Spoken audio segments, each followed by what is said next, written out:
right now, you and I are going to look at the schedule for 6 organizations, where they're fishing, when, and some commentary. Welcome back to the channel. Welcome back to the vlog. If you're new, my name is Steve Chapman.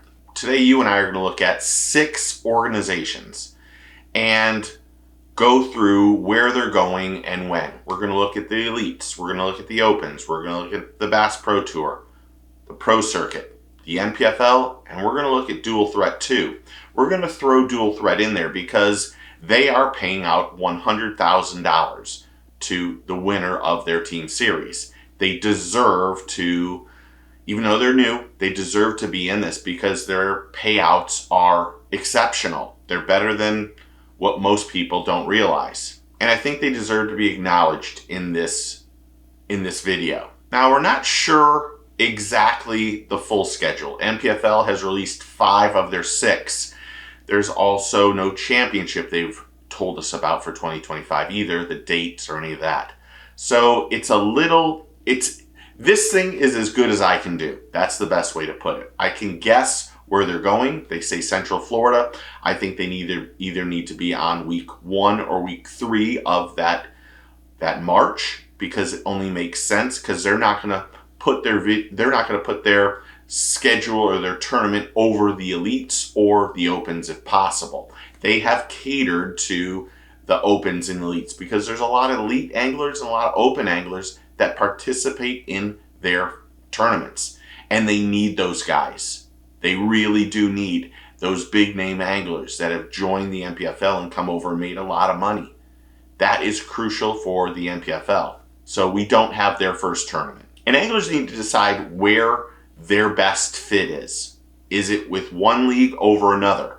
And why? And not only do anglers look at the schedule and where it might favor the type of fishing that they do, they really look at the payouts. And this off season, the payouts are going to be the most important thing for all of these anglers. And this off season will decide the future of the sport and the hobby.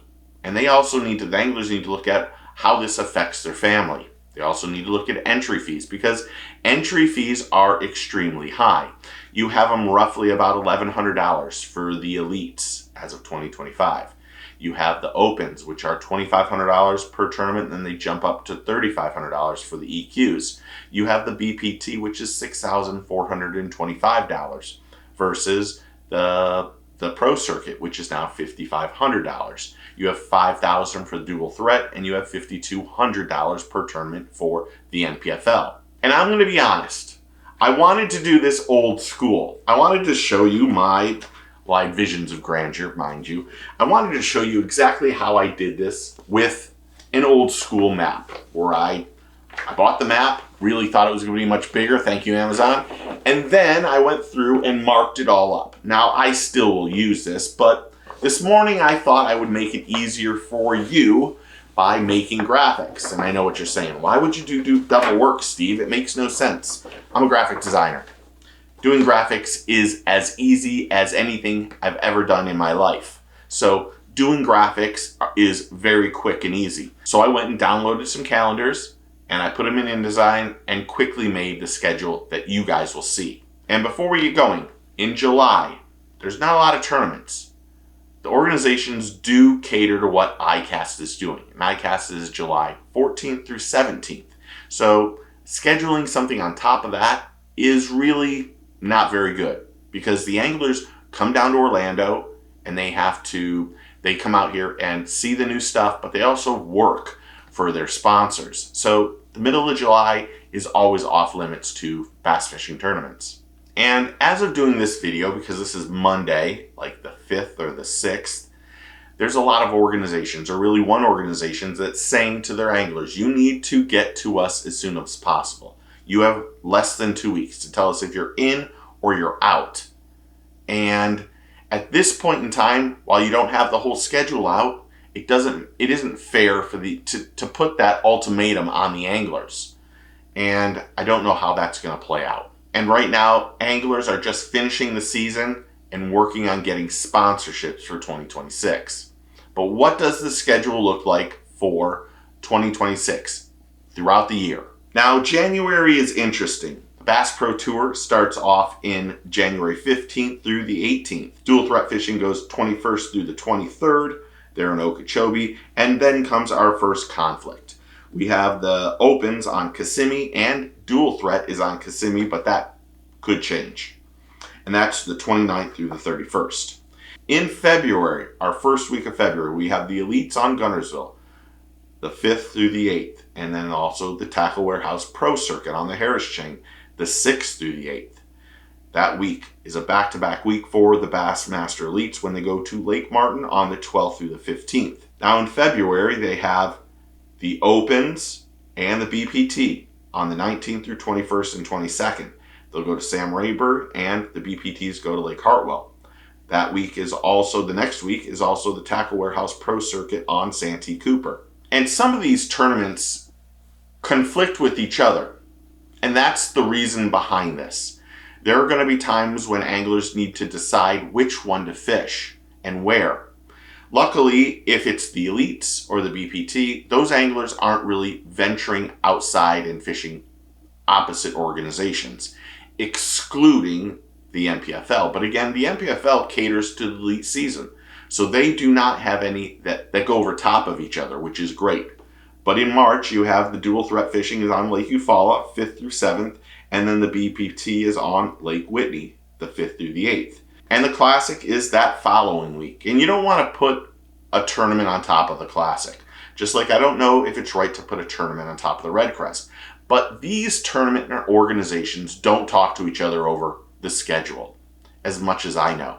And really, the schedule, probably what most people don't realize is the schedule is a bidding war. They go out and say, we'd like to come to your place. How much can you pay us for us to show up? Because an organization that brings in 100 boats or 50 boats or whatever it is brings an influx of cash to that community.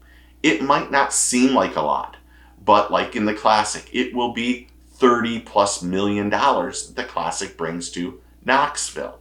During a regular tournament, you can expect a community to bring in $200,000-$300,000 from 100 boats showing up, because they got to get gas and they got to get food and they got to stay in places, and it all starts to add up. So these organizations go to a city and say, how much can you pay us? What can you give us for us to show up? So there's a bidding war that goes on, and the bidding thing is very sketchy at times. That's the truth. And having just a very small part of trying to help dual threat with their schedule this year, I can tell you, I have never seen something more cutthroat in my life than this. It's scary what goes on. Now, the Tackle Warehouse Pro Circuit will be on Lake Wheeler the 19th through the 21st in March, and then the Elites are on Tom Bigby, and the BPT is on Lake OHIV the same weekend, the 26th through the 29th. April, you'll have the Opens on Lake Eufaula. Then on the 16th through 18th, you have the Elites on the Arkansas River and the BPT Red Crest on Table Rock, which conflicts with each other. Now here's where it gets a little bit fun. There's 3 tournaments kind of overlapping each other. You have the NPFL on Wright-Patman, the 23rd through 25th. You have the Dual Threat and Guntersville on the 25th through 27th. And you have the Opens on Grand Lake, the 23rd through 25th. The Opens and the NPFL, that's the first time they've conflicted. Going into May, you have the Opens on Lake Norman and the BPT on Beaver Lake at the beginning of the month. Then you have the Elites on Lake Murray and Tackle Warehouse on Lake Douglas the week after. The week after that, you have the Elites on Santee Cooper. You have the heavy hitters going on for 6 or 7 days, which then brings in the Opens, the NPFL on Lay Lake, and it gets really confusing. The middle of the month of May is as packed as we've ever seen. The end of the month is the Dual Threats on Watts Bar. June brings in Lake Eufaula at the beginning of the month for the Tackle Warehouse Pro Circuit. The Elites go to Pasquotank the week after. The Opens and the BPT are on top of each other, with Upper Mississippi for the Opens and Grand Lake for the Bass Pro Tour. And then the last week of June, you have the NPFL on Logan Martin and the Dual Threat fishing on the Mississippi River, which conflicts with each other for 2 of the days. In July, we have ICAST and we have the NPFL at the end of the month, the 23rd through the 25th on St. Lawrence River, which conflicts with the Tackle Warehouse Pro Circuit on Lake Champlain on the 24th through the 26th. August is really easy. We have BPT on Lake Erie, we have the Elites on Champlain, we have the Opens on Lake Erie, and the Elites on St. Lawrence River, which do not conflict at all. And then the last week of the month, or we don't know if there'll be a championship for MPFL, but MPFL and the Tackle Warehouse Pro Circuit both are on top of each other. The MPFL is on Lake George, and the championship from the Tackle Warehouse Pro Circuit is on Lake Kissimmee, or the Kissimmee Chain Lakes.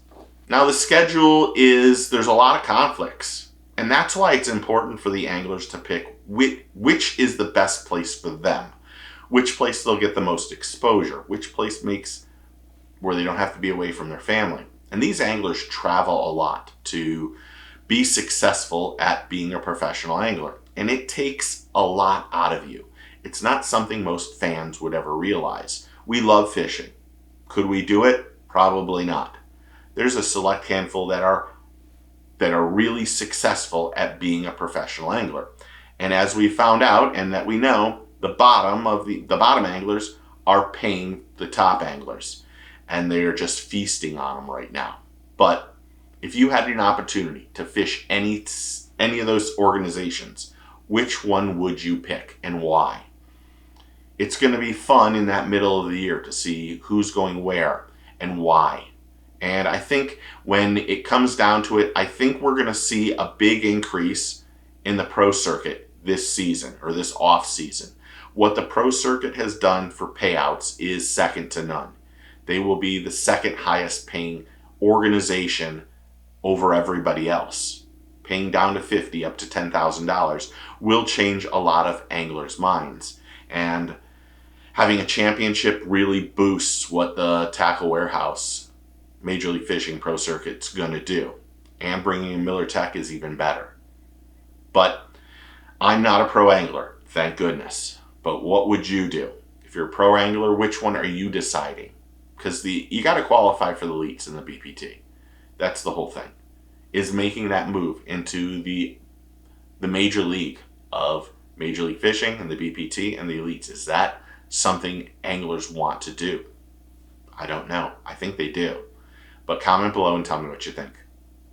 This one seems to be a long video, but hopefully I'll edit it down and it won't be that bad. But thank you to all the new subscribers and members and everyone who's interactive on the channel. I really do appreciate it. It's humbling and it's a great experience. And you guys are absolutely fantastic.